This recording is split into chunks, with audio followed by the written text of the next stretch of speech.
Bonsoir à tous, bienvenue dans votre émission, votre opinion sur votre chaîne panafricaine Gamma TV. Les militants et sympathisants de l'UFDG, depuis un moment, s'interrogent sur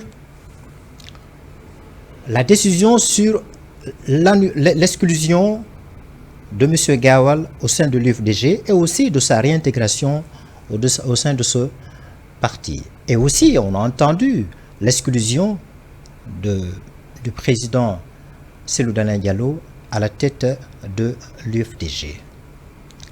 On va parler aussi sur la dissolution de la fédération de l'UFDG au Sénégal et la désapprobation du congrès tenu au Sénégal par le bureau national de l'UFDG.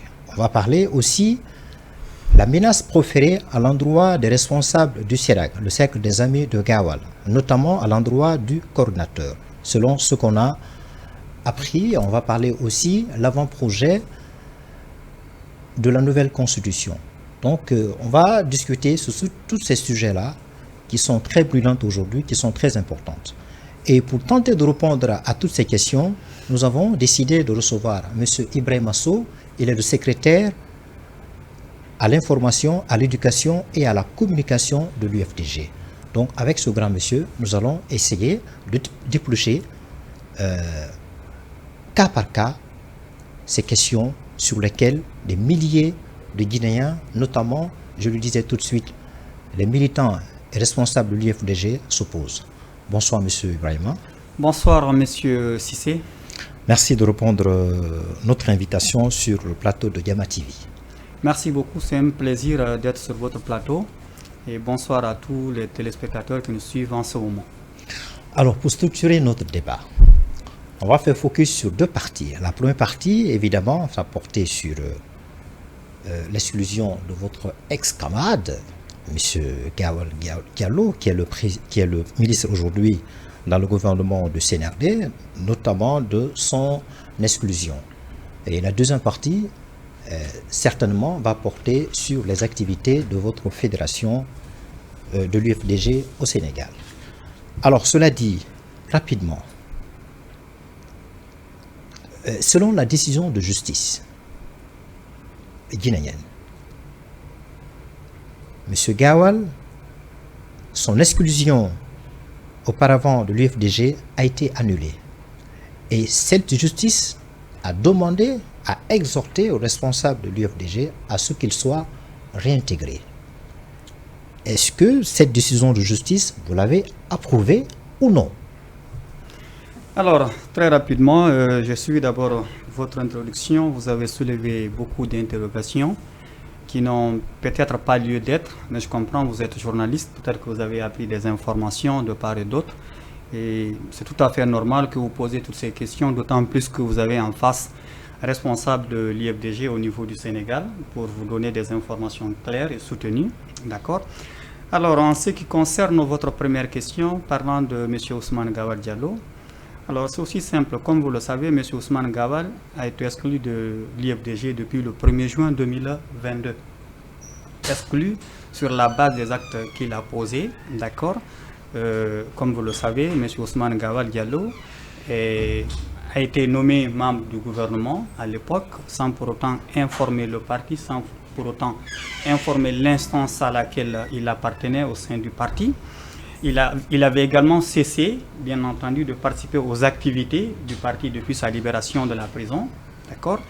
Mais également, depuis qu'il a rejoint également à l'époque le gouvernement, il ne cessait de s'attaquer aux décisions du parti, d'offenser la personne du président du parti, d'accord, de saboter tout ce que l'IFDG prenait comme décision ou posait comme acte. Donc tous ces éléments ont permis à l'IFDG, notamment à l'organe auquel il appartenait, qui est le conseil politique, d'accord, de prendre la décision de l'exclure.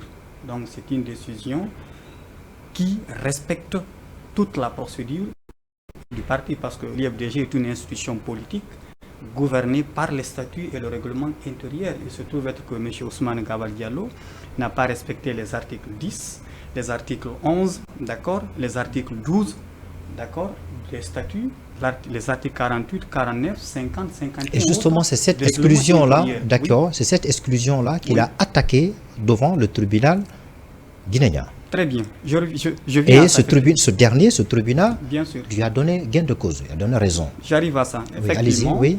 nous avons tous appris, parce que c'est comme ça que je peux le dire, qu'il a saisi le tribunal de Dixine pour dire qu'il est contre son exclusion et que ce tribunal a pris la décision d'annulation de la décision prise par le conseil politique de l'IFDG, donc par la direction nationale, et également exigeant son réintégration au sein du parti. Mais pour la petite histoire, nous n'avons pas été associés à cette démarche, parce que la logique aurait voulu que nous, en tant que parti politique, on soit saisis pour qu'on puisse comparaître. Très malheureusement... Et pourtant, je reviens, Oui, pourtant, oui, un acte de décision de la justice Oui. vous a été notifié via un dossier j'arrive. et vous l'avez décliné. J'arrive. Comment voulez-vous que l'on parle d'une décision ou qu'on demande d'appliquer une décision alors que nous sommes à Conakry, nous n'avons pas été saisis pour comparaître? C'est ce qui nous a amené d'ailleurs, en tant que parti politique, d'introduire un recours en opposition auprès du même tribunal pour dire que nous ne sommes pas d'accord. Parce que nous sommes à Conakry, personne ne nous a notifié de comparaître pour qu'on puisse apporter les arguments, le bien fondé de l'exclusion de M. Ousmane Gawal. D'accord? Et ce recours, bien entendu, a porté ses fruits parce que c'est même de ce même tribunal, on nous a rassurés, on nous a plutôt rétabli dans le droit pour nous dire que la décision d'exclusion de M. Ousmane Gawal est régulière et conforme au texte du parti. Ah, donc, le tribunal, au début, il a donné raison à Ousmane Sekou. Comment je veux dire, autant pour moi, pour ce lapsus-là, il a donné raison à M. Gawal Oui, en annulant son exclusion au sein de l'UFDG. Vous l'avez dit. oui, Et par la suite, le même tribunal a décidé que son exclusion est conforme. conforme. Bien sûr, l'exclusion est régulière et répond au texte du parti. Mais comment expliquez-vous ce revirement-là? Mais bien sûr, ce que je vous disais, nous avons intenté un recours en opposition par rapport à la décision préalablement prise par le même tribunal. C'est bien possible. Donc aujourd'hui, Oui, son exclusion est maintenue. bien sûr. L'exclusion est maintenue parce que M. Ousmane Gawal, comme je vous le disais, n'a pas respecté les statuts et le règlement intérieur. Souvenez-vous, ou que pour votre compréhension, bien entendu, l'article 11 dit que le militant ou le membre a le devoir, d'accord, de respecter les statuts et le règlement intérieur et d'appliquer les décisions du parti, de respecter surtout la discipline du parti. L'article 12 enchaîne en disant que tout membre doit s'abstenir de poser tout acte ou tout comportement de nature à porter préjudice Oui, vous l'avez dit. au parti. Voilà, vous l'avez dit. Alors, il se trouvait que la personne dont vous parlez passait tout son temps à s'attaquer au parti, à dénigrer les responsables, Oui. à saboter l'institution qui est l'UFDG. C'est en cela que la décision de son Oui. exclusion a été prise. Et je vous le D'accord. dis encore une fois que c'est une décision conforme et régulière. Alors, vous avez eu gain de cause pour le moment Oui, devant ce tribunal, oui, voilà, qui vous a fait croire que l'exclusion de Ousmane Gawal est conforme bien sûr. à vos statuts règlements de l'UFDG. Est-ce que tout de même, est-ce que vous pensez que le combat est terminé? Parce qu'il a encore la possibilité qui s'offre à lui Oui, de saisir à nouveau le tribunal, comme on le dit, interjeter appel. Et dans ce cas, est-ce que vous avez encore des arguments solides pour maintenir son exclusion au sein de l'UFDG? écoutez, le combat terminé ou pas, ça ne nous intéresse pas. À l'IFDG, nous avons tourné la page d'Ousmane Gawal. C'est ce même Ousmane qui nous disait, lorsque M. Baouri a été exclu, que le mariage forcé a été longtemps aboli. Que même si la justice prenait la décision de réintégrer Baouri, que ça ne sera pas le cas. Alors aujourd'hui, il est dans la même situation. Son histoire, ou que, disons... Donc c'est du passé. Bien sûr, c'est du passé. Entre Ousmane et nous, c'est du passé.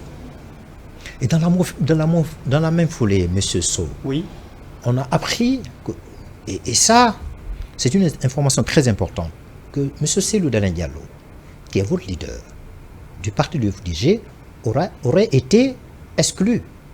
Est-ce que l'information, elle est vraie ou bien elle est fausse? Heureusement que vous avez dit aurait, vous avez mis au conditionnel. Ce n'est pas vrai.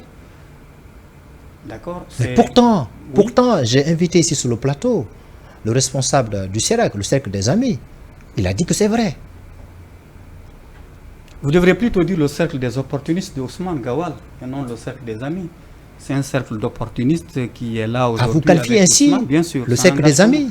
Mais qu'est-ce qui vous amène à dire ça rapidement? Entendu, écoutez, c'est un groupe qui se retrouve là avec Ousmane, d'accord, qui trouve nécessaire aujourd'hui qu'il faut aller avec lui, qu'il faut faire des actes avec lui pour saboter l'IFDG, pour dénigrer le parti, d'accord, pour s'attaquer à l'institution, parce que simplement ils ont une mission, leur patron, leur mentor a une mission, celle de déstabiliser l'IFDG, celle de créer des ennuis judiciaires à l'IFDG. C'est la seule raison pour laquelle il est membre du gouvernement. Ce n'est pas parce qu'il apporte un travail là-bas conséquent qui mérite qu'il soit dans ce gouvernement. Il est là simplement pour détruire l'IFDG. Mais il perd son temps parce que nous, à l'IFDG, il ne peut pas. Il n'a pas ce poids. Il n'a pas, disons, ces compétences pour, d'accord, empêcher l'IFDG d'aller de l'avant. D'accord? Et vous devez comprendre aujourd'hui que nous, à l'IFDG, on est déterminés à mener le combat jusqu'au bout. Ousmane qui vous parle aujourd'hui, c'est parce qu'il a le soutien de la gente. Ousmane tout seul, permettez-moi d'aller au bout, s'il vous plaît. Ousmane ne peut pas à lui seul décider de s'attaquer à l'IFDG. C'est parce qu'aujourd'hui il a le soutien de la gente, ces gens-là le poussent pour qu'il agisse. C'est la gente qui fait croire à Ousmane qu'il est un lion. Nous, à l'IFDG, nous considérons qu'Ousmane est une souris. Ce n'est qu'un poussin. D'accord, mais attendez, d'accord, voilà. Parce que imaginez qu'on accepte de vous concéder le qualificatif que vous venez d'attribuer à ce mouvement politique aujourd'hui, ou bien le comité politique, en l'occurrence le CEREC, le cercle des amis, en le qualifiant ainsi d'opportuniste. Mais pourtant, ce mouvement a quand même réussi à convaincre certains responsables, pas les moindres, à les rejoindre. C'est la raison pour laquelle vous avez décidé de prendre des décisions conservatoires, en radiant certains responsables de votre parti. Allez-y, je vous écoute. Donc, est-ce que le mouvement que vous qualifiez d'opportuniste, aujourd'hui, il est en train d'avoir une force politique très importante? Non, pas du tout. Je vais vous aider. D'abord, je vais répondre à cette question à deux dimensions. Au niveau de deux dimensions. La première dimension, d'abord, c'est au niveau du Sénégal. D'accord? Parce que c'est là ma circonscription politique. Je suis responsable de communication de la Fédération UFDG du Sénégal. Au niveau local ou au niveau du Sénégal, les gens en parlent. Mais nous, à l'IFDG, ou nous, au niveau de la Fédération, on est serein. Serein parce que l'IFDG, la Fédération, compte aujourd'hui 22 sections. Jusque-là, nous n'avons entendu aucune section qui a prêté allégeance à ce cercle. D'accord? Nous avons des comités de base. Nous avons des mouvements de soutien, aussi bien les mouvements de soutien que les comités de base. D'accord? Nous avons entendu à ce moment aucun mouvement ou comité de base n'a prêté aussi allégeance. Et au niveau des responsables, nous n'avons pas un responsable. Allégeance à qui? Bien sûr, à ce cercle. À ce cercle au niveau local. D'accord? La personne dont vous parlez, j'arrive. Non, mais c'est vague, monsieur Sow. Je parle du cercle des opportunistes, bien entendu. Oui, allez-y. D'accord? Oui. Alors, nous n'avons pas un responsable aujourd'hui qui a prêté allégeance à ce cercle au niveau local. D'accord? La personne dont vous parlez, monsieur Banou, n'est-ce pas? Monsieur Banou, pour votre information. Mais la Marana fait allégeance. J'arrive. Mais la Marana. J'arrive. La Marana qui a été.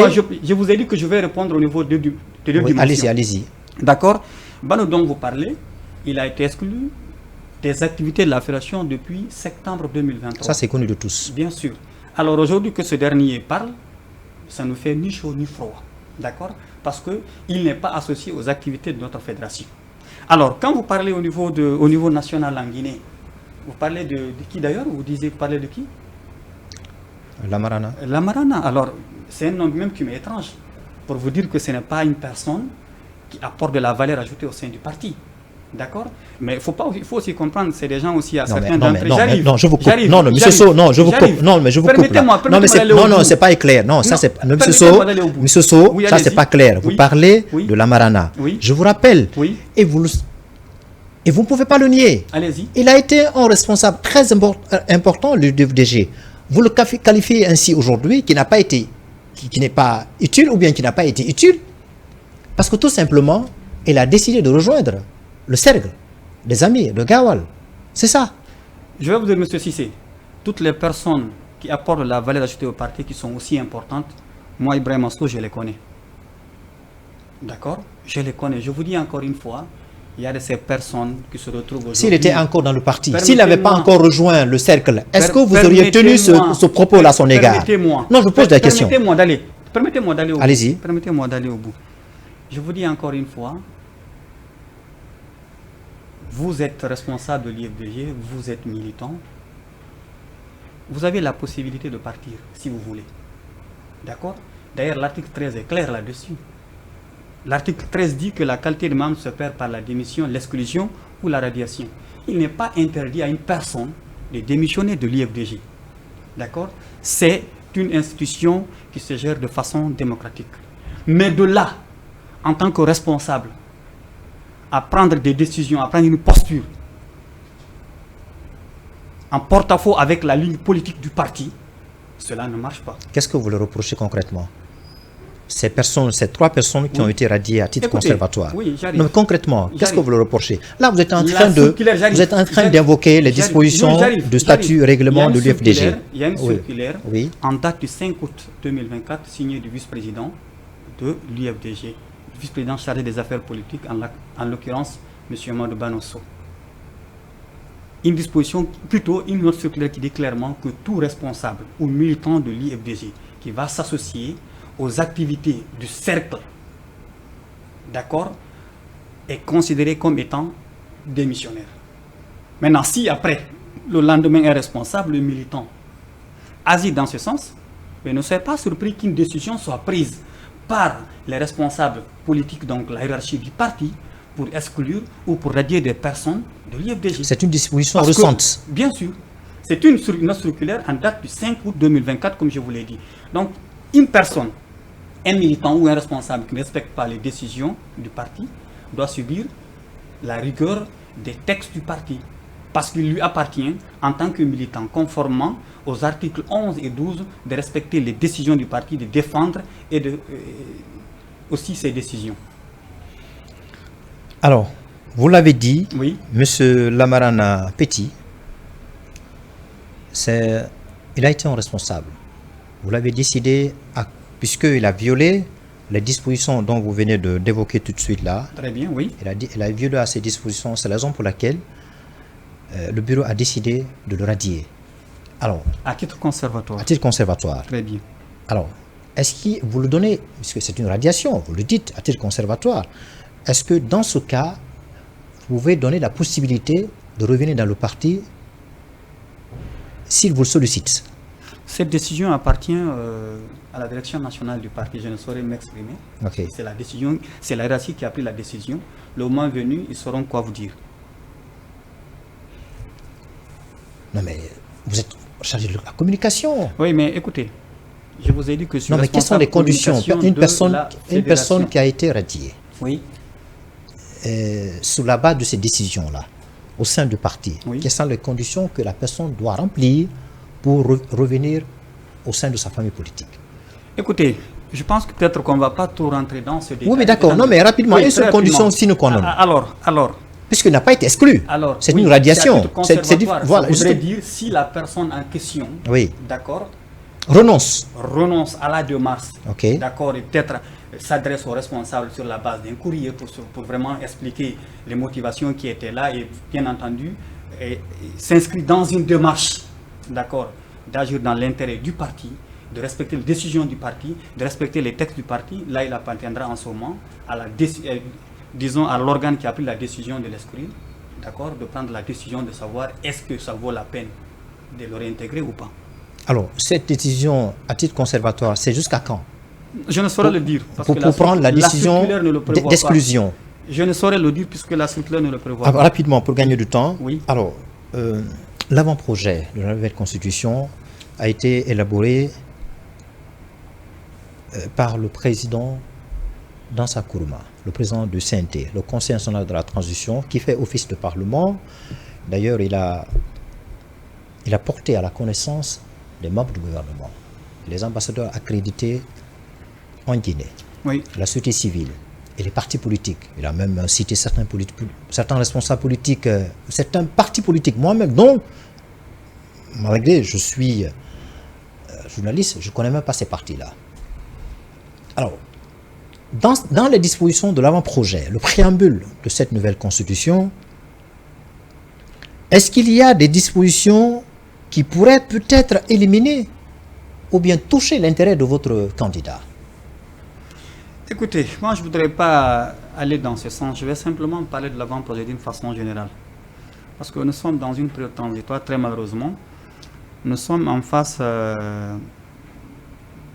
d'une autorité, qui est le CNRD aujourd'hui, qui est en train de nous faire comprendre, monsieur Cissé, très malheureusement, qu'on peut avoir un mandat présidentiel par la force, par les armes et non par les urnes. Est-ce que je me fais comprendre?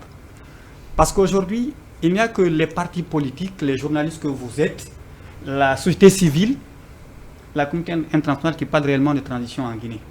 Pour le CNRD, pour son CNT et les membres du gouvernement, la question de la transition ne pose même pas. Ils nous donnent l'impression qu'ils sont en train d'exercer pleinement un mandat présidentiel. C'est pourquoi je vous dis qu'ils sont en train de nous enseigner très malheureusement que le mandat présidentiel peut être obtenu par les armes et non par les urnes. Donc, vous voulez nous dire, M. Sow, oui, allez-y. J'arrive. Parlant donc de l'avant-projet de la Constitution, je vais simplement vous inviter à faire, je vais simplement vous faire deux remarques. La première remarque, c'est le fait d'instituer la candidature indépendante.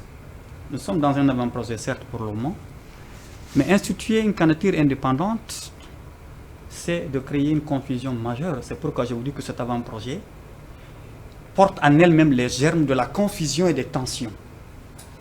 Et ce même avant-projet, dans ses dispositions transitoires, ne vous dit pas que les responsables, les autorités de la transition, aussi bien du CNRD, du gouvernement et du CNT, ne peuvent être éligibles à aucun poste. Ça, c'est connu de tous. Oui. Très malheureusement, cet avant-projet ne fait pas mention de cela dans les dispositions transitoires. Notamment l'article 46. Je vous dis les dispositions transitoires. Les dispositions transitoires sont des dispositions qui s'appliquent pendant un certain temps. D'accord? La normalité aurait voulu qu'on dise aujourd'hui dans cet avant-projet que les responsables du CNRD, du gouvernement et du CNT ne peuvent être candidats aussi bien aux élections locales, mais également aux élections nationales. Mais cela ne figure pas dans les dispositions transitoires. Mais ce même avant-projet vous dit que la candidature indépendante est admise. C'est pourquoi je vous dis qu'il y a des confusions majeures et il y a des tensions en vue. Parce que si vous permettez très rapidement, cet avant-projet ne respecte même pas ou ne tient compte pas de la charte de la transition. La charte de la transition prévoit pourtant que les membres du CNRD, du gouvernement et du CNT ne peuvent être candidats à quoi que ce soit. D'accord? Ne peuvent être candidats à quoi que ce soit. Le colonel ou le général maintenant a également juré de ne pas être candidat. De veiller à ce que les membres du gouvernement et du CNT également ne soient pas candidats. Mais qu'aujourd'hui, que l'avant-projet de la Constitution ignore tous ces éléments, ignore la paix, la cohésion nationale, la démocratie, pour nous proposer un texte de ce genre, bien qu'il n'est pas encore définitif. Okay. C'est décevant, d'autant plus lorsque j'ai écouté M. Dansa Kourman. Il était même perdu lorsqu'il était question de répondre à la question de savoir est-ce qu'il est permis aux acteurs de la transition d'être candidats. Il y avait un tâtonnement qui ne dit pas son nom. Qu'est-ce qu'il a dit, M. Sow, par rapport à... Quelle a été sa réponse? Écoutez, parce que c'est une réponse, c'est une question pertinente. La réponse qu'il a apportée, oui, c'est une réponse qui prête encore une fois à confusion parce qu'il a dit qu'il n'y a aucun texte au monde qui exclut tel et tel d'une élection. Ça veut dire quelque part... Ça me permet de revenir. Ah oui, allez-y. C'est une façon pour lui d'aller dans une dynamique de dire que la porte est ouverte aujourd'hui au colonel, aux acteurs de la transition d'une manière générale, d'être candidats. Donc cela laisse penser que l'article 46 de la disposition de la charte de la transition pourrait être violé à tout moment. Et bien sûr. Voilà, ça c'est un. D'ailleurs, cette charte, Elle a toujours fait l'objet de violations depuis qu'elle a été prise. Donc vous voulez dire que c'est devenu un papier volant? Bien sûr. C'est une charge juste pour le CNRD, mais pas pour le peuple. Ok, c'est donc une espèce de château de cartes. Alors là, la disposition dont vous venez de rappeler, c'est une disposition très importante parmi tant d'autres de l'avant-projet de la nouvelle constitution relative à la candidature indépendante. Alors, est-ce qu'il n'y a pas une subtilité autour de cette disposition-là? Est-ce qu'il y a une cohérence par rapport au desiderata du général Mamadi Doumbouya? Non, du moment où cet article n'est pas en cohérence avec la charte de la transition, il y a bien sûr la subtilité. Il y a bien sûr une volonté manifeste quelque part. Une velléité. Une velléité, bien sûr, de donner la possibilité à des personnes qui ne sont pas présidents de partis politiques, bien entendu, de candidater. Et ça pourrait bien être les acteurs de la transition. Qui ne sont pas présidentiables. Qui ne sont pas présidentiables. Mais qui ne sont pas plutôt présidents de partis politiques, je vous dis. Ok. D'accord? Ça leur donne la possibilité donc de postuler, parce qu'on parle de candidature indépendante. Ça voudrait dire que demain, vous, M. Cissé, en tant que journaliste, vous n'êtes pas responsable de parti politique, vous n'êtes pas président des partis politiques, vous pouvez faire acte de candidature. Si, bien entendu, le texte il est définitif. C'est pour cela que vous dites que ça prête à confusion. Mais bien sûr, ça s'ouvre à un conflit. Ah oui. Un conflit politique très sérieux. Ça nous prépare à des tensions, très malheureusement. Alors, rapidement, oui. On parle de le bicéphalisme, c'est-à-dire que 2 chambres parlementaires que cette nouvelle constitution va nous offrir. Oui. Le Parlement et le Sénat. Est-ce que la Guinée, sur le plan démocratique, sur le plan financier, sur le plan même administratif, est-ce qu'on est prêt à nous doter de chambres parlementaires?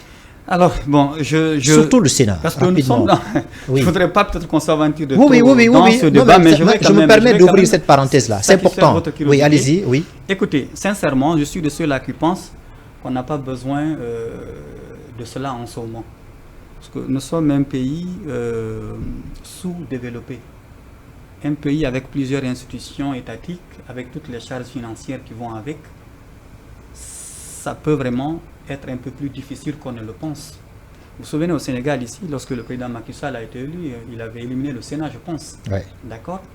Estimant que le Sénat était une sorte d'institution budgétivore qui dépensait de trop, pour mais compenser. Ça n'apportait pas de trop aussi par rapport au fonctionnement de l'État. Alors, ce n'est pas que le Sénat, il y a beaucoup d'autres organes qui ont été institués par l'avant-projet de la Constitution, qui vont être simplement des organes budgétivores, carrément. Donc, je pense que on n'a pas besoin en ce moment d'avoir une tonne d'institutions au niveau de l'État, alors que les pays d'institutions que nous avons peinent à fonctionner normalement, à donner satisfaction au peuple de Guinée. Alors, très bien. Alors, on va fermer cette petite parenthèse. Maintenant, on revient à nos moutons, à ton dit. On va parler de vos... Et on va terminer par ça, vos activités politiques au niveau de vos fédérations. Alors, justement, on a appris que la fédération a été dissoute. Alors, vous avez appris très bien, parce que là, j'ai comme l'impression que ceux qui vous donnent des informations par moment ne vous donnent pas les détails. Effectivement, le bureau fédéral de l'IFD Sénégal a été dissous, mais en 2019. Là En 2019. En 2019. Oui, 2019. D'accord. Très bien. Oui. C'est pourquoi je vous dis que ceux qui vous donnent des informations ne prennent pas le temps de vous donner tous les détails qui vont avec pour vous permettre d'avoir toutes les informations possibles. En 2019, notamment septembre 2019, d'accord, le président Sédou a pris la décision de dissoudre le bureau fédéral qui était là. Parce qu'il y avait trop de confusion, il y avait trop de problèmes. Il y avait eu 3 missions de médiation qui n'ont pas réussi vraiment à rapprocher les positions des uns et des autres. En cela, en tant que responsable du parti, garant du fonctionnement du parti, il a pris la décision de dissoudre le bureau fédéral et d'instituer un organe provisoire appelé Bureau fédéral provisoire. De 2019 jusqu'à mai 2024. Mais entre-temps, il a pris une autre décision de recomposer ce bureau fédéral provisoire qu'il avait mis en place, une façon de renforcer et d'accélérer un peu les activités. D'accord? Et il était la responsabilité de ce bureau fédéral provisoire de renouveler les structures du parti et d'en créer d'autres si possible. Attends, Monsieur Sow, avant de parler, mais écoutez, Monsieur Sow, ça c'est 2 choses différentes. Oui. Vous avez très bien répondu à la question. La dissolution, vous l'avez dit, effectivement, ça a été dissous, mais en 2019. Oui. Vous voyez, Oui. maintenant, avant de parler la mission qui est dévolue justement à ce bureau-là, je vais vous laisser le soin. Mais concernant la dissolution, Oui, a été prise, cette décision importante a été prise par M. Cellou Dalein Diallo, puisque Oui. c'est lui le Oui. président. Oui. Est-ce qu'il y a une disposition, est-ce qu'il y a un article au sein de votre statut, règlement, qui lui permet de dissoudre la fédération? Je le disais tout à l'heure, je vous dis qu'il est le garant. En tant que président, selon ses prérogatives, il est le garant du fonctionnement du parti. D'accord? Quand il se rend compte qu'il y a des difficultés par rapport à certaines situations, il a la pleine responsabilité en tant que président de prendre une décision pour que la situation se rétablisse et pour que l'instance en question puisse fonctionner normalement. D'accord? C'est pourquoi je le disais qu'il est le garant du fonctionnement. Alors, mais c'est pas clair, M. Sou, c'est pas clair. Qu'est-ce que vous voulez dire? Non, c'est pas clair. Il est le garant. Écoutez. Non, mais il est le garant. Oui. Maintenant, on vient de parler de Mamadi Doumbouya tout de suite. Oui. Il est le garant. Supposons qu'il Oui. arrive aujourd'hui à la tête de l'État. Oui. Il est le garant de quoi? Il est le garant de la Constitution. Oui, allez-y. Il est le garant de la Constitution. Donc, mais cela ne veut pas dire qu'il peut prendre des décisions à la place de la Constitution. Mais plutôt, il se conforme C'est ce il que- se conforme c'est ce que je vous à dis, se monsieur conforme Cissé. à la Constitution. Monsieur Cissé, Oui. c'est ce que je vous dis. C'est ce que je vous dis. Le président de l'IFDG, en tant que président du parti, a des prérogatives. Et parmi ces prérogatives, il lui appartient le plein pouvoir de prendre une décision relative. Mais c'est une première. Oui. C'est la première Non, fois. Pas du tout, non. Pas du tout. Le même cas s'est produit du côté de Breka. D'accord? Pour ceux-là qui ne connaissent pas. Parce qu'on vous donne l'impression... C'était sous le régime de quel, Bien sûr, quel président? Le régime du président Cellou Dalein. D'accord? Je vous dis... Mais bien avant lui, non. Bien Non. avant lui. Oui. On a vu les Mamadou et autres. Ouri, comment on appelle ça? L'actuel Premier Baouri, ministre, allez-y. Baouri. Oui. Voilà. Est-ce que sous le régime de ces présidents précédents-là, Oui. est-ce qu'il y a eu la dissolution prise par le président qui était à la tête d'alors? Alors, vous voulez confondre l'IFDG de Cellou Dalein et l'IFDG Non, je fais- d'avant non, Cellou. non, non, j'arrive. non, je crée pas la confusion. Permettez-moi d'aller au bout. C'est vous qui avez posé une C'est interrogation. par rapport aux constitutions, par rapport au statut, J'arrive. règlement de J'arrive. votre parti. J'arrive. Oui. Je vous rappelle. Oui. Je vous rappelle. Moi, je suis arrivé à l'IFDG avec l'arrivée du président Cellou Dalein à la tête du parti. Oui. Je ne saurais vous donner des détails d'avant Cellou Dalein parce que peut-être que j'étais encore trop jeune pour militer à l'époque. Maintenant, la Alors, décision de permettez-moi. Cellou. Oui. Non, mais là, vous faites un rappel historique. Mais la décision de Cellou par Oui. rapport au statut, Oui. qu'est-ce que le statut dit par rapport à la dissolution d'une fédération? Parce que ce c'est je vous dis. importante. C'est ce que je vous dis. C'est une entité importante. Permettez-moi. Oui, Attendez, allez-y. Attendez. L'organisation du parti fait que d'abord nous avons un comité de base, Oui. une section, une fédération, un bureau exécutif, ainsi le conseil politique. D'accord? Et le conseil présidentiel. Ça, c'est un peu la structure de l'organisation du parti. D'accord. D'accord? Maintenant, je vous dis que le président du parti, en tant que premier responsable du parti, est fondé à prendre une décision pour veiller au bon fonctionnement du parti. D'accord? Il peut prendre une décision, c'est les prérogatives qui sont octroyées par les textes du parti pour essayer de résoudre une crise qui mine, disons, qui se trouve au niveau d'une fédération. Alors par pourquoi exemple, vous organisez ou du le parti. congrès pour J'arrive, l'élection des, j'arrive des fédérations? maintenant. J'étais en train de faire l'historique. Oui, oui. Vous m'avez stoppé. Permettez-moi d'aller au bout. Oui, allez-y. Il a pris cette décision Oui. de mettre en place un bureau fédéral provisoire. Il a donné comme mission à ce bureau fédéral provisoire de renouveler les structures existantes. Parce que pour votre compréhension, les sections sont renouvelées chaque 3 ans. Les comités de base sont renouvelés chaque 2 ans. D'accord? Et il y avait des sections qui étaient anciennes qui n'ont pas été renouvelées depuis quelques temps. Il était également de la responsabilité de ce même bureau fédéral provisoire de préparer le congrès fédéral. Et de 2019 à 2024, Oui. nous avons réussi à renouveler l'écrasante majorité des sections existantes. Je vous disais qu'on a 22 sections. Entre-temps, nous avons installé une section à Kaolack, une section à Tamba, une section à Kédougou, une section à Tiaounpeul, une section à Sikapmbao, une section à Mbour, une section à Kerembaïfal et une section à Wakam. Nous avons donc contribué à élargir, à implanter davantage la fédération ou le parti. D'accord? Lorsque nous avons fini de faire ce travail, nous avons soumis le rapport à la direction nationale pour leur dire, voilà donc, nous avons réussi à faire le travail, nous sommes maintenant prêts pour aller au congrès. Nous avons proposé une date, parce que nous proposons, ce n'est pas nous qui décidons la date. Une fois que nous avons proposé la date, la direction nationale du parti, d'accord, notamment le conseil politique, a validé la date pour la tenue du congrès fédéral. Ils nous ont adressé une note circulaire. Donnez-moi rapidement la date. La date qui a été retenue. La date, c'était le 1er juin 2024. 1er juin 2024. Ok. D'accord. Cette note circulaire nous est parvenue. Nous l'avons adressée aux responsables des sections. Revient, s'il vous plaît, monsieur. Non, mais soyez cohérent, monsieur Sow. Oui, le 1er juin, là, est-ce que le congrès a été tenu? Bien sûr, j'arrive à ça. Oui, allez-y. Je suis en train de faire l'historique, mais vous ne voulez pas. Non, là, on perd du temps. Alors, non. Oui, on va aller rapidement. La direction nationale a fait une circulaire. D'accord. Nous l'avons partagée aux responsables des sections. La direction nationale a dépêché une mission des responsables qui sont venus de Conakry pour présider le congrès. Okay. Le congrès s'est tenu du côté... Le 1er juin. Le 1er juin, oui. Okay. Du côté d'Anne Mariste, à l'école Alwar. Okay. Et ce congrès a réuni les représentants des 22 sections. Chaque section devait se faire représenter par 4 responsables. Le congrès a été tenu? Oui, bien sûr. D'accord. Le congrès a été tenu. D'accord. Il y a eu l'élection du bureau fédéral qui est le bureau central. Okay. Il y a eu l'élection du bureau des jeunes. Au niveau du bureau des femmes, c'est un consensus qui a prévalu. Il n'y a pas eu de concurrence. Donc, on a présenté la liste et il y a eu acclamation parce que c'est un peu la règle. La logique où que les textes du parti disent d'abord, il faut aller vers un consensus. Si le consensus ne marche pas, on passe au vote. Donc, il y a eu un congrès le 1er juin 2024 à l'issue duquel un nouveau bureau fédéral a été élu. Ce n'est plus un bureau fédéral provisoire. Il y a eu également un bureau de jeunes. Oui. Nommé, mais élu. Élu, bien sûr. D'accord. Oui, élu. Donc, un bureau fédéral élu, un bureau de jeunes élu et un bureau de femmes élu. Est-ce qu'on me fait comprendre? Très bien. Donc, là où je vous parle en tant que responsable. Donc, le bureau fédéral élu, oui. Pour me répéter, dont l'élection a été validée. Bien sûr. Bien sûr. Ça a été validé. Je vous ferai parvenir. Non, ça a été validé. Bien sûr. Ça n'a pas été invalidé. Bien sûr. Ça a été validé. Ça a été validé. La preuve en est que je suis en train de porter le message de la fédération devant vous.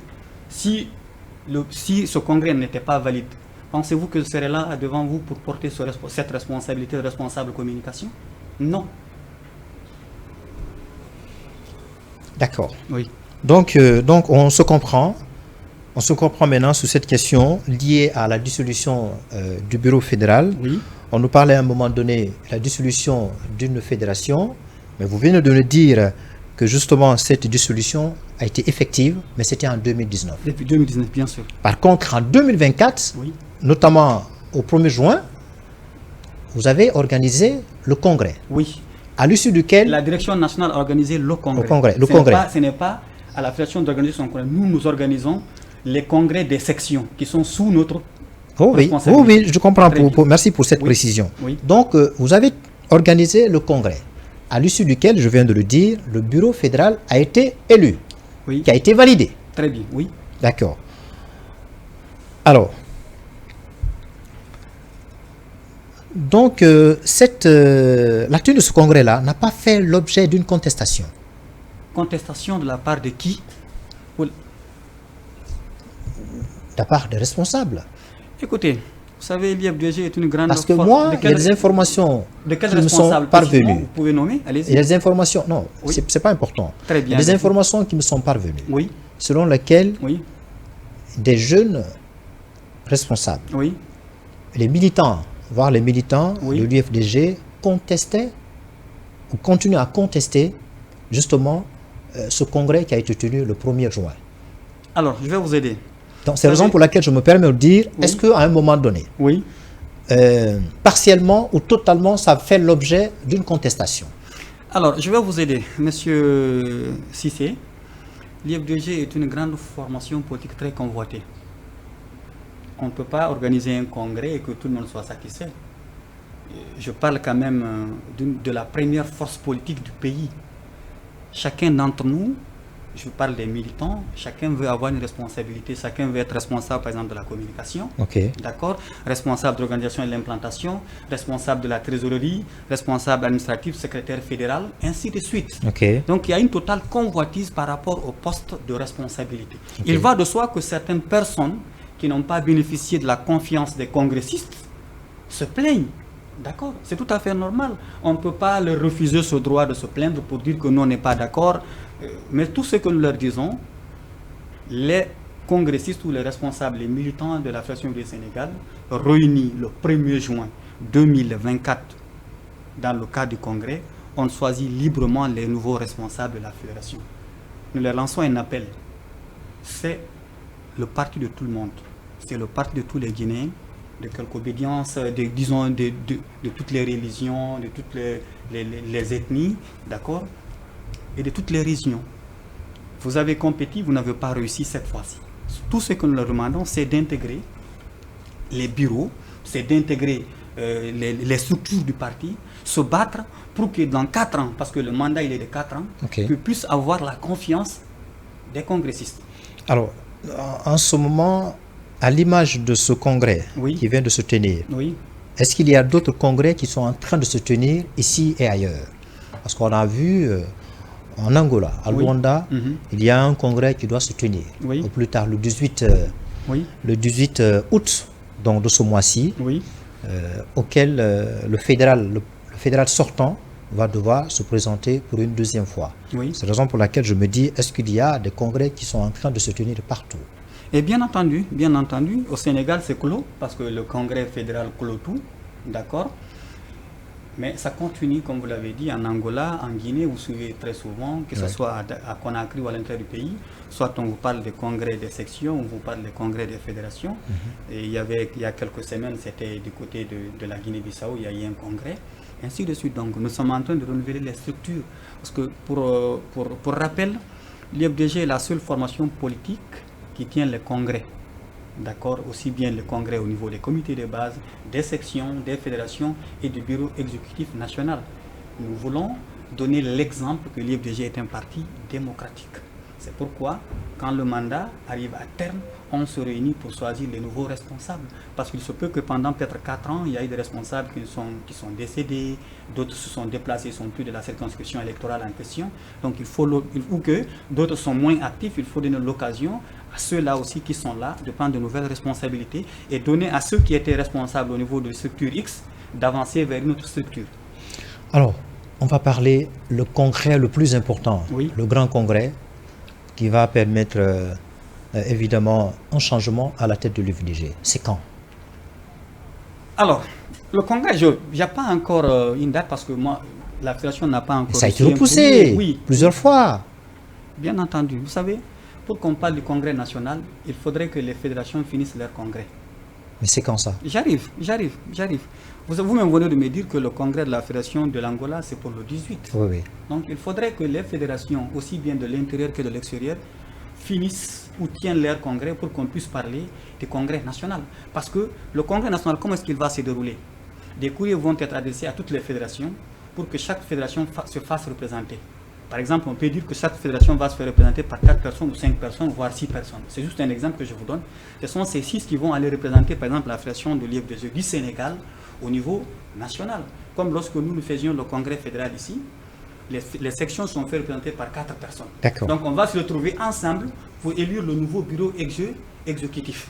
C'est comme ça que ça fonctionne. Alors, selon le statut règlement intérieur de l'IFDG, est-ce que M. Seydou Dalein Diallo il aura encore la possibilité de porter sa candidature à l'issue du congrès national prochain?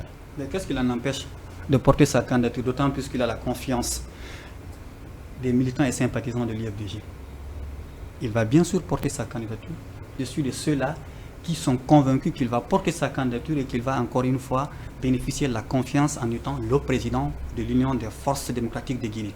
Et lorsque les le congrès congrès va se tenir. Les fédérations qui sont en train de s'élire à l'issue de ces congrès-là, est-ce que lui font allégeance? Et bien entendu, c'est le patron du parti, c'est le champion en qui nous croyons.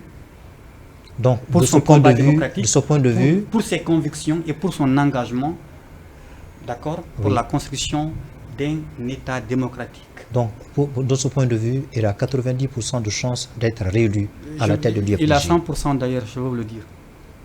Il a 100% pour se faire réélire. Et croyez-moi que moi qui suis responsable de la communication de l'IFDG, si demain je dois faire partie, bien entendu, de la délégation de ceux qui doivent aller représenter la fédération de l'IFDG Sénégal pour le congrès national, dites-vous que le président Cellou a ma voix. À quand son retour au pays? Quand il décidera et quand la direction nationale jugera opportun. Pendant que Mamadi est en train de rétrécir le champ politique. Et dites-vous également qu'il est en train également de se il ne rétrécit pas que le champ politique, il rétrécit également le champ également du CNRD. Parce qu'on ne peut pas... Je parle de celui qui s'offre à Cellou Dalein Diallo, en train de se rétrécir. C'est vous qui le pensez ainsi. Ah non, mais c'est c'est la situation transitoire qui le dicte. Voilà, c'est pas moi, ça vient pas de moi. C'est la situation, on vient de le dire. On est en train de militariser quasiment tout, oui, le champ politique. On l'a vu la dernière fois, vous le savez autant que moi. Ils ont essayé d'évaluer les partis politiques pour voir quels sont les partis politiques ayant une base politique solide pour prétendre porter leur candidature aux élections présidentielles. On a vu tout récemment dans sa Kourma, le président du CNT, parler des partis politiques qui participent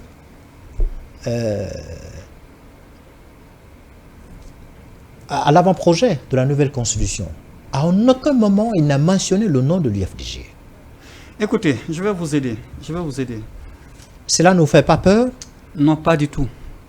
Pas du tout, parce que nous nous sommes engagés pour la nation. Nous nous sommes engagés pour un état de droit.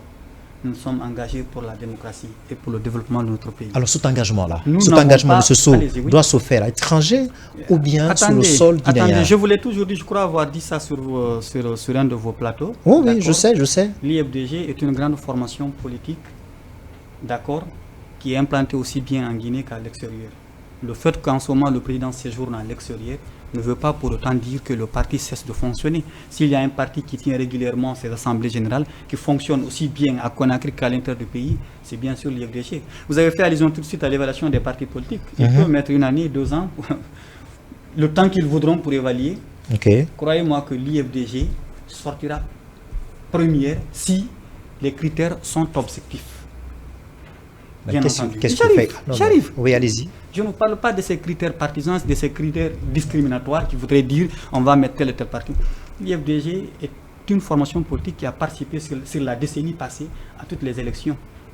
L'IFDG a son siège, fonctionne normalement, tient des PV, à tous les documents légaux liés à son existence. Mais vous parlez du temps. Vous parlez du temps. Vous parlez du temps. Oui. Mais le temps joue en sa défaveur. Parce qu'il prend de l'âge. Attention, quand je parle du temps. D'autant plus que dans l'avant-projet de la nouvelle constitution, on a mis l'âge maximum, c'est 80 ans. J'arrive. Oui, allez-y. Quand je parle du temps pour dire qu'il peut mettre 1 année, c'est juste une façon de parler. Je vais simplement dire, quoi qu'il fasse, ils ne peuvent pas trouver des critères qui peuvent écarter l'IFDG si, bien entendu, l'évaluation est objective. Mais je vous rappelle, c'est eux qui définissent les critères. C'est pas. Oui, d'accord. D'accord, c'est pas consensuel. Oui. Mais n'attendez pas que ces critères-là qui définissent soient consensuels. Mais souvenez-vous, monsieur Cissé. Vous avez tout fait pour que la charte-là soit consensuelle. Est-ce que ça l'a été? Ça n'a pas été le cas. Ah voilà. Alors, pourtant, c'est un élément plus important. Et parce que c'est une constitution à minima pour régir l'organisation, le fonctionnement, la marche de la transition. Oui. Mais pour son établissement, à aucun moment, en aucune circonstance, l'UFDG n'a été associé. Alors, donc, n'attendez pas que l'établissement de ces critères-là, vous allez y être associé. Écoutez, l'IFDG s'est toujours distingué pour son engagement politique en faveur de l'instauration de notre droit. En 2009, on était presque dans la même situation, avec les mêmes réalités, avec à l'époque une gente qui au début était avec le peuple, mais qui au finish a décidé de renier ses engagements et qui a pris un chemin interdit. C'est ce qui s'est passé. Si aujourd'hui le CNRD opte pour le même chemin, croyez-moi que l'IFDG ne s'arrêtera pas, l'IFDG va continuer son combat, d'accord? L'IFDG continuera d'agir sur le terrain pour se faire entendre, pour défendre ses droits, d'accord, pour défendre les droits fondamentaux en faveur d'un état de droit. Alors, je pense que jusque-là, on a réussi quand même à mener un débat civilisé. Il n'y a pas eu assez de cris. Alors, on va terminer par ça. Voilà, c'est une situation qui nous interpelle tous. C'est la raison pour laquelle je me permets de vous poser ces questions-là en tant que responsable de l'UFDG et en tant que surtout chargé de communication. Qu'est-ce que vous pensez de la circonstance mystérieuse où Sadiba Coulibaly a été tué? Écoutez, je ne peux peut-être me prononcer aussi profondément parce que je n'ai pas toutes les informations, d'accord? Mais c'est quand même, c'est triste, je parle de la personne humaine, pas de ce qu'il a fait auparavant, d'accord? C'est triste de voir un haut responsable de l'armée, disons, disparaître de cette manière, d'accord? Nous avons suivi le communiqué du procureur. En détention? Oui. Oui, en détention, nous avons surtout suivi le communiqué, je crois, du procureur. Hein. Oui. Très bien, du procureur par rapport aux circonstances de son décès, des circonstances qui n'ont pas convaincu d'abord son avocat, sa famille, et la majeure partie du peuple de Guinée. On s'interroge par rapport à la façon dont la transition se gère en ce moment. Les amis d'hier se sont révélés être aujourd'hui des ennemis. Mais justement, M. Sow, quand vous apprenez une telle information, on vous dit, celui qui fut le numéro 2 du CNAD, le général Sadiba Coulibaly, l'ami de chemin de Mamadi Doumbouya, est décédé de telles circonstances. Est-ce que vous n'avez pas peur même pour votre vie et celle de vos parents en Guinée? Écoutez, aujourd'hui, la situation elle est claire. C'est-à-dire, ce n'est pas que Sadiba, ce n'est pas que le responsable militaire ou, disons, des responsables politiques. Tout Guinéen aujourd'hui se sent en danger. C'est ça la vérité. Vous répondez à ce que... Parce qu'au-delà de la triste disparition de Sadiba, c'est aussi l'enlèvement des compatriotes Fonike Mangue et Bilo. Tout à fait. Depuis plus de 30 jours, on n'a pas leur information. Ça doit interpeller tout un chacun pour dire aujourd'hui que le Guinéen, qui se retrouve en tout cas en Guinée, n'est pas en sécurité. C'est cela la vérité, qu'on le dise ou pas. Donc ça rejoint de ce que le député sénégalais a dit, Guy Sagna. À partir du moment où le général meurt en prison dans des circonstances mystérieuses, tous les Guinéens pourraient être en sursis. Et bien sûr, c'est d'ailleurs l'occasion pour moi de saluer son intervention. Oui. Parce qu'il a été vraiment, il a exprimé tout ce que beaucoup pensent tout bas. Voilà, merci pour tout parce que, en fait, c'est un soutien fondamental qu'un député d'un État puisse dire au niveau du Parlement de la CEDEAO que la vie des Guinéens est menacée de par la gestion d'une certaine autorité. Alors, je pense qu'il ne faut pas parler à la légère. Je dis que vous ne parlez pas à la légère concernant la disparition arbitraire, extrajudiciaire de Sadiba Coulibaly. Je veux parler de Fonike Mengue et de Biloba. Et Mohamed Sissé qui a réussi à sortir des griffes, on ne sait pas par quelle magie, du CNRD. Oui. Fonike Mengue a été un soutien important de l'UFDG ou un collaborateur de l'UFDG. Qu'est-ce qu'on peut dire par rapport à ça? Est-ce que vous n'avez pas peur? Est-ce que vous nous... Non, en fait... Est-ce que vous n'avez pas un souci par rapport à leur vie? Oui, un souci, une grande inquiétude, une grosse inquiétude par rapport à leur vie, d'accord? D'autant plus qu'on a vu ce qui s'est passé avec Sadiba. Oui. Et Sadiba, c'est quelqu'un qui a été jugé et condamné. La meilleure des façons aurait dû de lui permettre de purger sa peine en détention.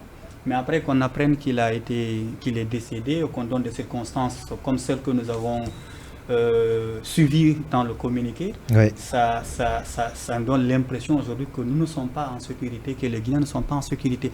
Alors, pour l'enlèvement injuste et arbitraire de nos collègues, de nos amis, Omar Silla, alias Fonike Mangue et Biloba, croyez-moi que je suis très inquiet, je ne cesse de penser à eux. Tous les jours, toutes les nuits, je pense à eux. Parce que je me dis que ce sont des citoyens qui ont décidé de se battre pour le peuple de Guinée, pas pour leur intérêt.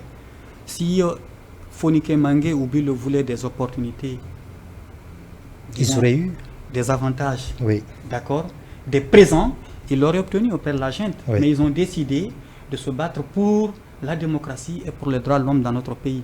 Et c'est pour ces raisons aujourd'hui qu'ils sont... au prix de leur vie et de leur Oui, santé. au prix de leur vie. Oui, bien et même entendu. celui de leur Et famille. vous imaginez que récemment, Fonike était à l'étranger, il participait à des sommets internationaux, il était invité à des colloques. Il aurait pu rester là-bas, mais il a décidé de son propre chef de revenir pour continuer le combat en faveur de la démocratie. Qu'aujourd'hui, qu'il soit enlevé par les autorités, bien que nous avons suivi également le communiqué du procureur qui nie toute responsabilité de l'État par rapport à l'enlèvement. C'est triste. Et vous avez Un communiqué qui sort, mais étrange, c'est étrange. Un communiqué qui sort avant même l'ouverture de l'enquête. Bien entendu. Bien entendu. Et quelques jours après, c'est le porte-parole du gouvernement qui vient dire que les adultes ont également le droit de disparaître. Et après, c'est le Premier ministre qui est sur TV5 qui vous dit qu'il n'y a pas de problème en Guinée et que cet enlèvement, il n'y a pas de souci à cela, ils ne sont pas au courant, l'État n'est pas concerné par ça. Vous voyez combien de fois nous avons touché le fond? Ce sont des responsables de premier plan. D'abord le procureur, le porte-parole du gouvernement, le Premier ministre, qui nous poussent l'enlèvement de 2 citoyens qui ont été enlevés à leur domicile, devant leurs parents, qui ont été conduits à une destination, qui ont été enlevés. C'est un pick-up de la gendarmerie. Oui, selon les témoins, oui. Selon les témoins. Oui. Et c'est le même Cissé oui. qui a réussi à s'échapper, on ne sait pas lequel. Il y avait même, en ce moment-là, au moment de cet enlèvement brutal, oui. La présence des gardes présidentiels. Bien sûr. On dit que c'est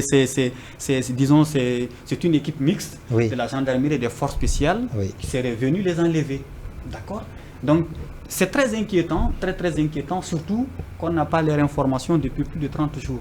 Alors, ni nous, ni les membres de leur famille.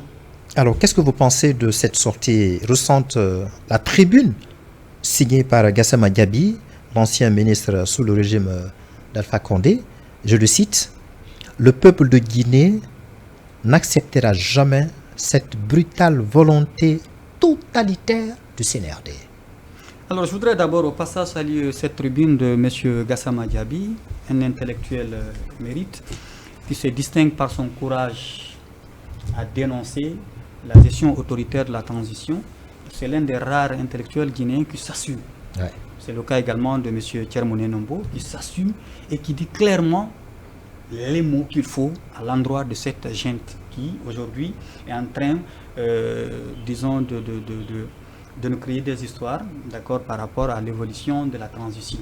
Alors, ce qu'il dit, c'est parfait. Tout à l'heure, je vous disais que nous étions là en 2009. En 2009, il y a eu trop de problèmes, il y a eu des sacrifices de trop. C'est ce que nous ne voulons pas. Mais au finish, le peuple a eu raison. Pour cette fois également, on ne se laissera pas faire. C'est clair. On ne se laissera pas faire, bien que aujourd'hui, on nous fait croire que c'est la force des armes qui pourra faire passer une décision majoritaire. On ne va pas s'inscrire dans cette logique.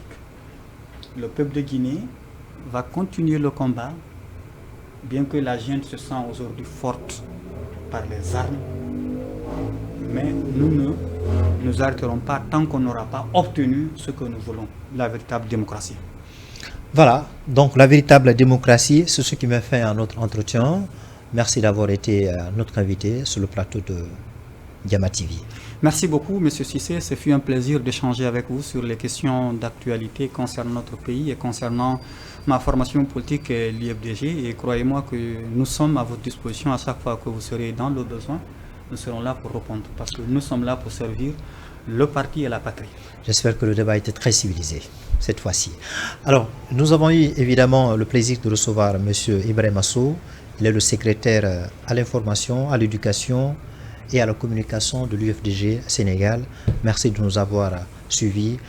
Et je profite de ce micro pour apporter tout mon soutien à la presse sénégalaise, à la presse africaine. Aujourd'hui, c'est la journée de presse. Donc, il n'y a pas eu d'informations, il n'y a pas eu des presses, des entreprises de presse, des médias qui auraient relayé des informations parce que, voilà, il y a une pression très forte qui est en train d'exercer, une pression fiscale qui est en train d'exercer sur les médias qui sont implantés au Sénégal. Donc, on sollicite, on demande C'est une doléance qu'on demande auprès de son Excellence le président Bassirou Diomaye Faye et de son Premier ministre Ousmane Sonko de faire en sorte de baisser cette pression fiscale pour nous permettre ainsi, les médias notamment, de souffler un petit peu, parce que à chaque fois qu'on continue à durcir cette pression fiscale, on perd beaucoup d'emplois. C'est des chômages techniques qu'on est en train de constater partout dans les médias. Donc nous avons besoin de sa générosité, de son altruisme pour essayer de sauver le poumon de la démocratie qui est le média. Merci de nous avoir pratiqué. Allez, portez-vous bien.